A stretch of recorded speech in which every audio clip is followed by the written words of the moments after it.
I filled the entire world of Stardew Valley with items with one goal in mind: to let the villagers destroy everything. You may know this already, but if you didn't, be prepared to have me blow your mind. You can place decorations and craftables almost everywhere in Stardew Valley. Sure, it's not always a good idea to leave your kegs in certain areas, but you can really utilize a bunch of unused space for a ton of things. Like how I turned Pelican Town into my tea empire, or made the community center more useful. You can really use these to fully decorate the town too, or place some well-placed slime incubators out of villagers' reach to expand the town's population.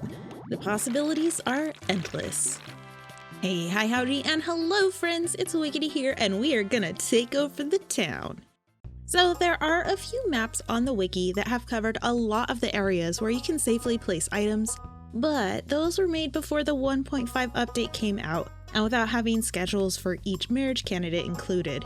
So about 18 months ago or so, I set out to make an up-to-date set of maps, and included all of the interior locations and marriage routes. Plus, I had all of the community upgrade shortcuts unlocked, and I shut down JojaMart. I wish I knew about a few wonderful other mods to have had made this faster on me, but you live and learn, right? That's okay.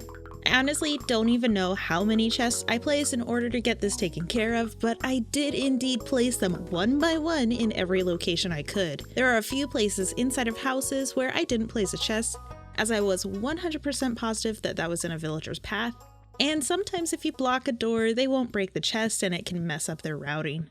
So after everything was completely filled as much as possible, I left my game on for a few days overnight. Looking back now, I could have just installed fast forward and sped up time exponentially, but it didn't even cross my mind.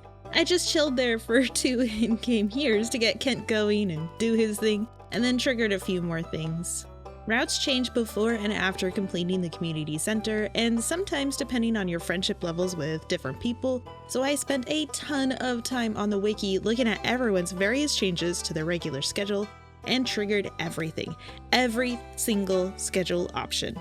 Did you know that Alex stops visiting Haley if you are high hearts with her, or Elliot stops going to the saloon with Leah if you friend her up a bit? Come on guys, I don't own them, you could still be friends. Anyways, I went ahead and took care of all of the variations and spent some time marrying everybody too. Shane walks down to the tree at Cindersap Forest when you get married, and other people have different routes when they come from the farmhouse, so I wanted to get all that down. That did mean I had to divorce everyone too.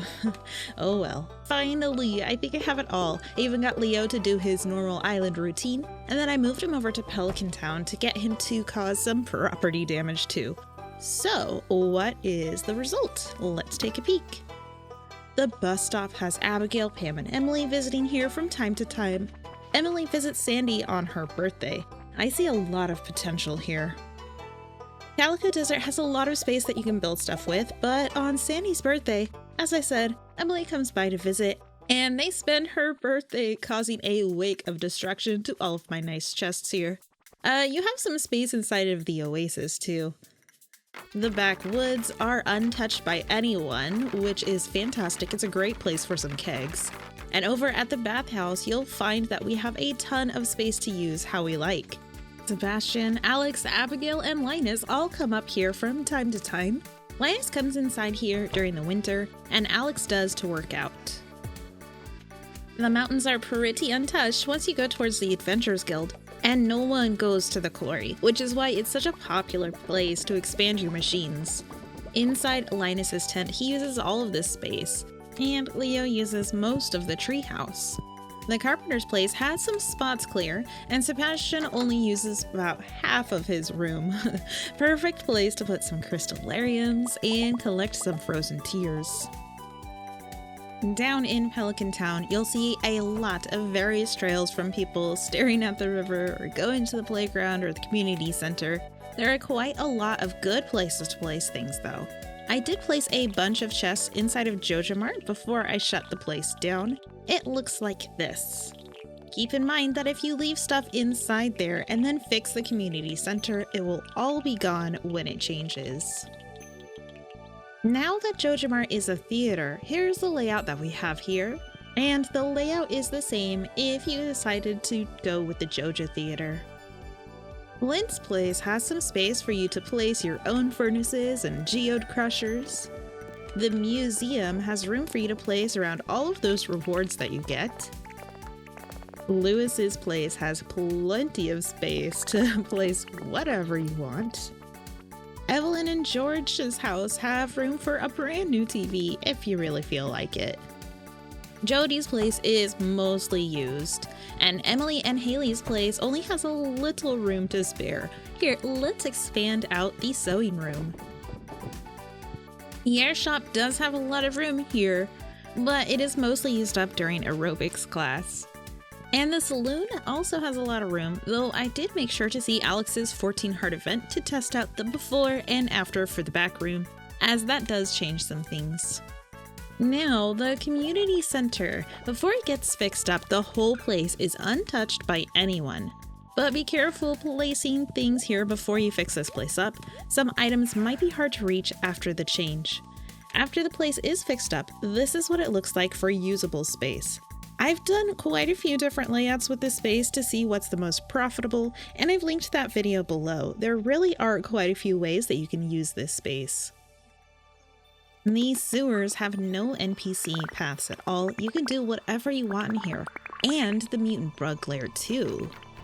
Over at the beach, we have most of the tide pools, apart from when the bridge is fixed and Leah comes over here to paint. Elliot's house has some space, and Willie's shack has just a little bit too.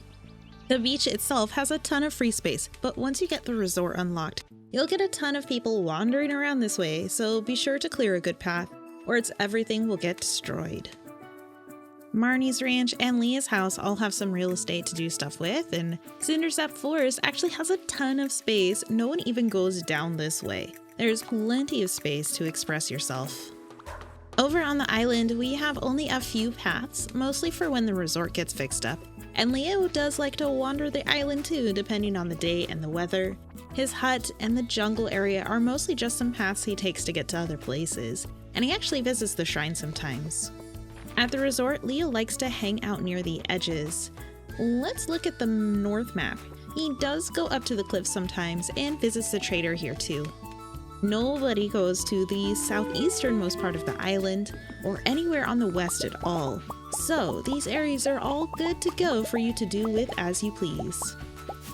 There are a few other places around that nobody goes in and nobody goes out, which I call safe zones. That's the Witch's Hut, the Secret Woods, the sewers and mutant bug lair, of course. The Wizard's Tower, he actually doesn't move around at all. The entrances of the Quarry and Skull Cavern mines. The casino, the women's bathroom. Any other interior island location that isn't Leo's hut, and Willie's back room too. So when you're placing things inside of buildings and interior locations, one thing that's pretty interesting is that it acts as a greenhouse. So you can place down garden pots inside of places and plant anything during any season, which can be super great if you want to expand out your growth potential. One thing that is super important to know, villagers destroy craftables, but not items marked as decoration. So yeah, they'll destroy these things in their way, but if it's a decoration item, like a chair or a table, they will just phase right through it, which can be super handy with decorating.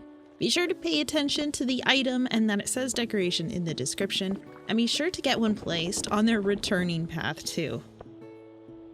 Now, I do have all of these images available to all of you. I have them all up on my website for your reference so that you can decorate to your heart's content or just fill everywhere up with kegs and things. I've linked them all down below. Let me know what you're planning on doing with these maps outside of the farm, or if you have a favorite spot that you like to take over. I'm Wickedy. Thanks so much for hanging out and decorating the valley with me, and I'll see y'all next time. Bye!